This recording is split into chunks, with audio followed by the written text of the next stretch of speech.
Howdy y'all, and welcome back. Today we are doing the Boxcar on the train set. If you missed the other two videos, there should be a link in the description. If you want to see good pictures of these, they should be on Instagram every day. Right before these videos go up, I'll put a link in the description. And hopefully, on Christmas Day, there will be a final version of this with everything done, running around the tree, unless I've screwed something up. So let's start with the Boxcar, shall we? Now, the first thing I should be clear on is that most of the Boxcar will be based size-wise on two things. The base of this and the length of this. I want the Boxcar to be the same length as the engine. Same thing for the other two cars as well. But width-wise, well, width will be the same as the platform back here, but I want it to be like this, and it's going to have the same kind of undercarriage that this has. I'm not going to stop in between building this bottom part and the base. So if you want to see what it is, if you want a little bit more explanation as to why I've done it like this, because there is reason to my madness, other than the fact that it looks really cool. If you want to know, then check out the Tinder video, which is the one that I did yesterday. That's this one, because I explained a little bit why I built it the way I built it.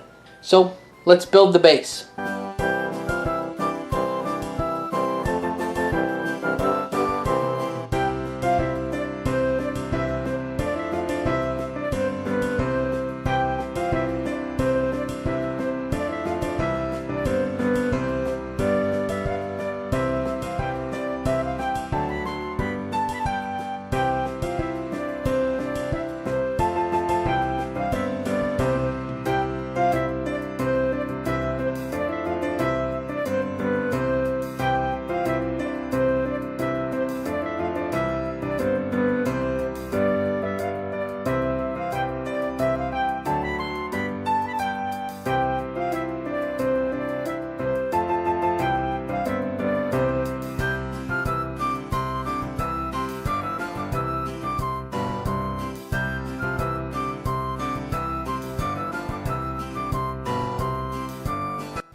I said I wasn't going to stop until the base was completely done. I did lie a bit.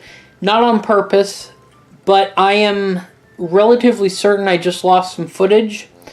So I wanted to just let you know that there is a little chunk missing. It's primarily, I believe, just me drilling the holes for this and riveting this on. So, there. You can see a rivet gun. Woo! That's pretty much all you missed, I believe, so let's get back to it.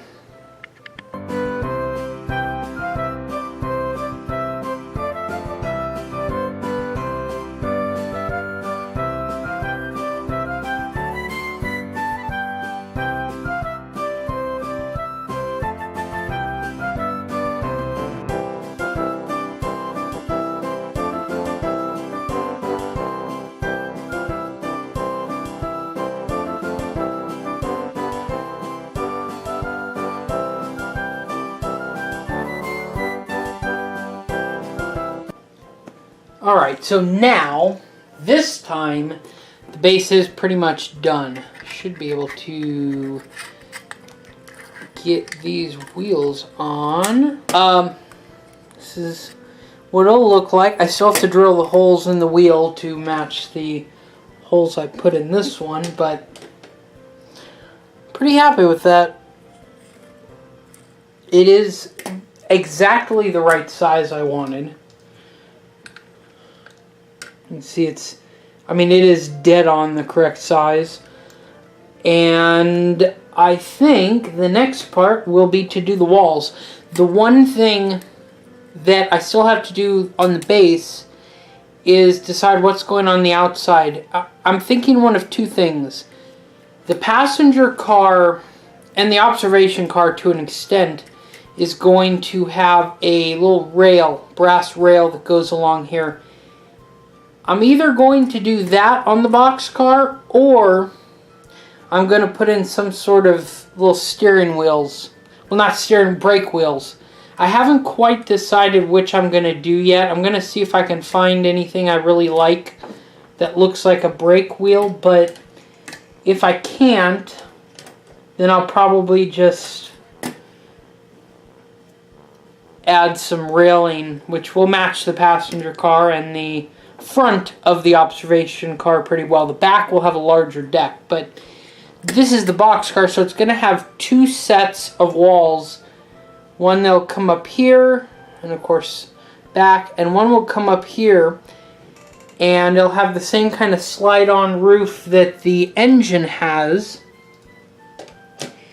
and a door. Now, I wasn't originally going to put a door on. My thought was that it was going to kind of take inspiration from the old Markland sets around the turn of the century when it came to the Boxcar, which they had just an open hole instead of having a door. The problem with that is, while I do really like those, I like the simplicity, this has gotten slightly more detailed than those early Marklands were.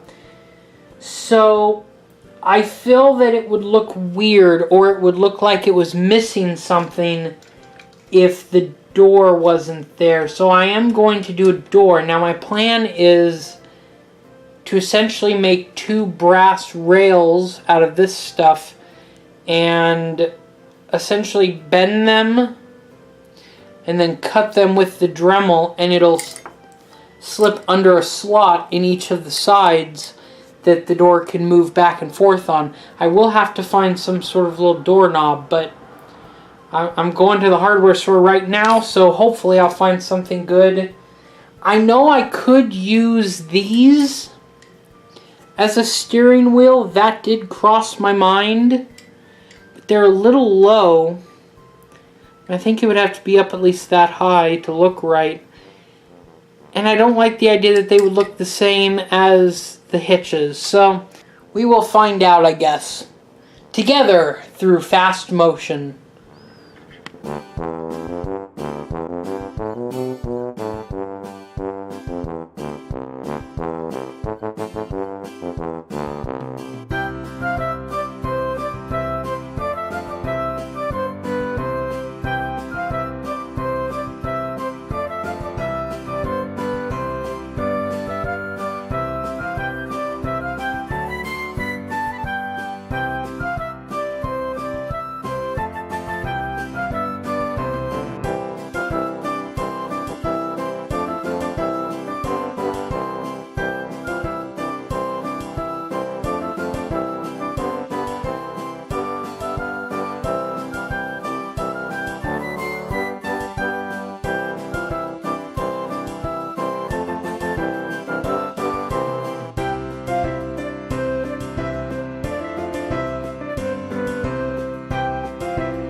So, I'm pretty much done building everything. This is the final base.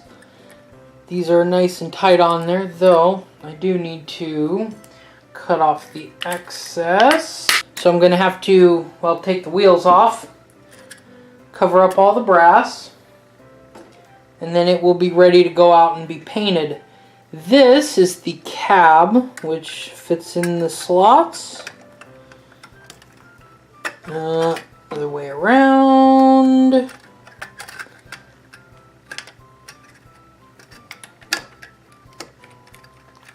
What am I doing wrong? There we go. This will go in here. This is pretty much ready to go. I still might need to touch up the edges a bit, but that's about it, and it should be ready. And I made these little brass rails, which essentially go through slots that I've cut on here, and that's what will hold the doors on. Nothing fancy, but it should work. These parts I'm going to leave polished brass. These pieces of brass, which are just to keep the door from going in and, you know, coming detached, I'm just going to paint those over. So this is the roof, which slides on to the little lips right here. But I'll just set it on here for now so you can kind of... I still have to clean up the roof a bit, but so sort of an idea of how it should look when it's all done. Back to fast motion.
Well, we're getting pretty close to being done with this.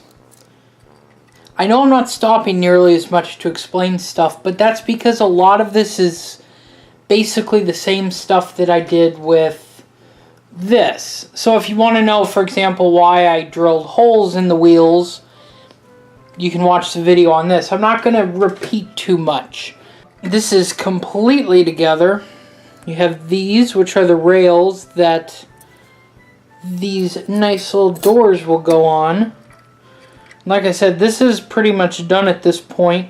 I did go with the rails. I really didn't find anything I could use as a steering wheel, and I don't know, I just think the rails will match the rest of the cars better. So it's probably the best decision. As for the doors, they're just basically a square piece of metal, and I used little brass rivets for door handles on them. Worked quite well. I didn't even have to solder or glue them at all, so that was pretty nice. Basically, when it's all done, that'll sit in there and you'll be able to slide it back and forth once the paint is completely dry, which it's dry right now, but it's not hardened. I'm still painting the roof, so the roof has to get finished, then the roof will go on. Then I will clear coat all of this with the exception of the brass, which I'll retape off. I'm not clear coating the brass. I'm just leaving the brass as it is. But the roof slides on. It has, to fit the rails, I had to put two very small lips on this side, but they still seem to hold pretty well. And then I have long lips on this side in order to get the roof nice and sturdy. And then there's another set of rails that go, well, that's not the one for that one apparently, that go here, which will finish holding the door on. And I still have to do all of the hitches. I'm making a small change to the hitch as well. I went to a different hardware store. I found these same, essentially they're screw-in rivets, but I don't think that's technically what they're called. I found those, but I found them in another size as well, a nice short size, which means I won't have to cut them all. I got enough so I can switch out the one on here, and I got enough washers for all of them too to keep the little hook from scraping. Yeah, okay, that went on fine. I guess I won't have to worry about it. This is just to keep the hook from scratching the paint.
We are just about done.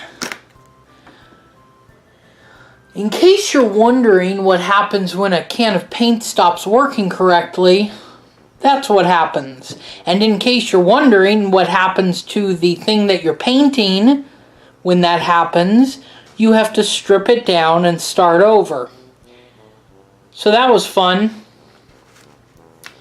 But everything is painted and clear coated.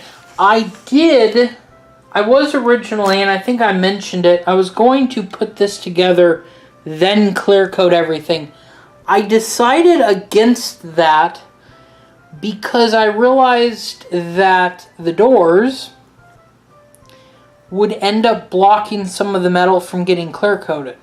And there would also be a chance that the doors would kind of stick when they were being clear coated. So I did everything.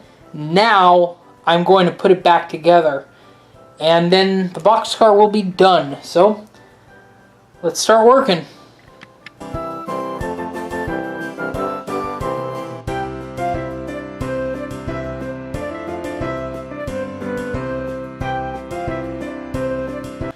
Alright, we have our boxcar.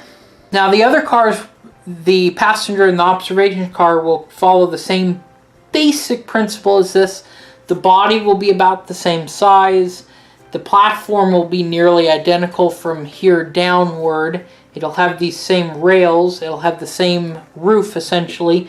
The big difference will be that there will be doorways on the side and windows along here, which are going to be a nightmare to do. I mean, this was fairly difficult to begin with, making an actual working sliding boxcar door, but it's going to be nothing compared to actually making a passenger car, and I'm realizing that reflections on that is going to affect the camera. Making a passenger car and an observation car, which will have a deck on the back. Essentially what I've done here, this was probably the hardest to do because there was electrical work and because I had to fit it around an existing motor chassis, but from this point on, they're essentially getting harder as I go. This was the easiest. This was the next easiest. The passenger car, which will be tomorrow's video, was the next easiest, and then the hardest will be the observation car. The station is going to be easy compared to any of this. Maybe more difficult than that. Maybe. But either way, I'm very happy with how this is turning out. In case you're wondering why I chose a 4-wheel frame instead of a 8-wheel frame with you know, moving wheels, to be honest, I only have one train that doesn't go off of a 4-wheel frame. I prefer the 4 wheels. I don't know why. The only one that I have that doesn't have that is a far more realistic 1950s Lionel that my grandfather bought brand new back in, well, the 50s. But all of my older stuff is the 4-wheel frames. I really like those. I don't know why. Maybe I like the fact that these aren't quite as realistic as some of the bigger, fancier ones. Maybe that's part of what I like about them. I'm not really sure. I really like the 4-wheel frames. Plus, there's an added level of simplicity, and it did make it slightly easier for me to build. Then again, if I had just bought some bottom 4-wheel pieces, which I could have done. In fact, I saw some for sale cheaper than what I paid for the wheels. I wouldn't have had to build the undercarriage. But I love how this is going. It just keeps looking better and better to me. Yes, I'm aware I still have to clean that off. I haven't done that yet. Bad me. I did everything else on here. The wheels on this also have washers, and it's all greased and all that. One thing that you can't see that I did is that, and when I'm opening this, you might notice that there's sometimes a little bit of grip, like it's trying to force me not to open it. I bent the upper rail on this inward slightly so that it puts a bit of pressure. That way this thing won't come open on its own. It's not really a big thing, and if I really cared that much, I probably would have put the hooks the other way around so that it would have been pushing backwards. But, you know, I'm using a lot of solder on this, and if you're using a soldering iron, you should be aware of what the temperature that all of the solder is, what temperature it can take. The temperature of the one I've got on here is 400 and I think 75 degrees. You probably won't have one quite that high, but these really old irons from the 30s and the 20s get a bit hotter than more modern ones, so you can do it without a problem. The reason I say you have to be careful is if you want to bake on the paint, which I have done all the way around. I know with the Hot Wheels, I use the little oven. This is too big to use in the little oven, so I've been using a big oven elsewhere. The point is, if you have it together, and the solder that you're using is rated at, say, 325, and you decide to bake it at 350 to harden the paint or the clear coat. Now, I wouldn't harden the clear coat that hot. I usually use about 250 for the clear coat. You may have a problem when you take it out of the oven. So, and I am seeing how many fingerprints. I promise I will take some multi-surface wipes to this before I take all the pictures of these to put up on Instagram. That way they aren't completely covered in my fingerprint and little tiny white hairs from whatever that's from. Probably a mouse I don't even know is in here. But that's it for this video. Thanks for watching. Check back tomorrow for the passenger car. And don't forget, if you just want to see what this will look like when it's all done, check back Christmas Day. Unless something goes wrong. Happy trails.